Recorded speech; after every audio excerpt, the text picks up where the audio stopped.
আগরতলায় ১৬ই জুলাই মহা সমারোহে অনুষ্ঠিত হতে চলেছে ইসকনের মহা রথযাত্রা উৎসব।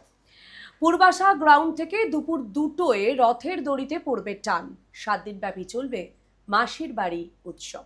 আগামী ১৬ জুলাই বৃহস্পতিবার রাজধানীর আগরতলায় মহা সমারোহে অনুষ্ঠিত হতে চলেছে শ্রী শ্রী জগন্নাথ দেব, বলরাম দেব ও দেবী সুভদ্রার মহা রথযাত্রা মহোৎসব ২০২৬।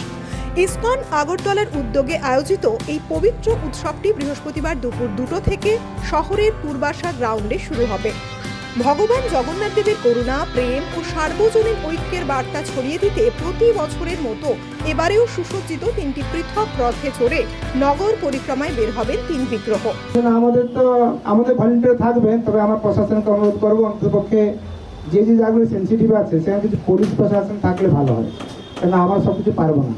তখন একটা উন্মাদনা থাকে, তো রথের উন্মাদনা, তাই আমার সবাইকে অনুরোধ করবো আপনারা জিনিসটা হাইলাইট করুন কিভাবে যে রুটে রথ যাচ্ছে, অন্তপক্ষে এই মাঝখানে ম্যান হোল আছে। যেরকম এই যে ড্রেনগুলো করেছে, অনেকগুলো ড্রেন কভার নাই, কিন্তু যখন ভিড়ের মধ্যে লোক যাচ্ছে সে বুঝতে পারছে না পা কোথায় পড়ছে, সে ম্যান হলে অ্যাক্সিডেন্ট হওয়ার ভয় আছে। স্পেশালি আমার এই রাস্তাটাতে আমি দেখতে পাচ্ছি কয়েকটা ম্যান হোল আছে, কভার নাই।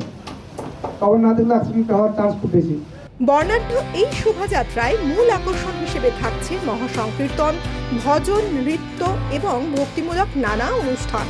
এই মহামিলন উৎসবে জাতি, ধর্ম, বর্ণ নির্বিশেষে সমস্ত স্তরের মানুষকে সামিল হতে আন্তরিক আমন্ত্রণ জানিয়েছেন ইসকন কর্তৃপক্ষ। রথযাত্রা সম্পন্ন হওয়ার পর পূর্বাশা গ্রাউন্ড প্রাঙ্গণেই টানা ৭ দিনব্যাপী সাড়ম্বরে উদযাপিত হবে গুন্ডিচা তথা মাসির বাড়ি উৎসব। এই ৭ দিন ধরে প্রতিদিন থাকছে বর্ণাঢ্য সাংস্কৃতিক অনুষ্ঠান, শিশুদের জন্য বিশেষ আকর্ষণ ও আধ্যাত্মিক আলোচনা। সেই সঙ্গে ভক্তদের জন্য প্রতিদিন মহাপ্রসাদ বিতরণের বিশেষ ব্যবস্থাও রাখা হয়েছে। ইসকন আগরতলার সহসভাপতি শ্রীধাম গোবিন্দ দাস মহাশয় আপামর জনসাধারণকে এই পূর্ণ উৎসবে উপস্থিত থেকে ভগবান শ্রী জগন্নাথ দেবের আশীর্বাদ গ্রহণের জন্য সাদর আহ্বান জানিয়েছেন। ত্রিপুরা থেকে দেবাশিস বসুর রিপোর্ট, সিএন ত্রিপুরা।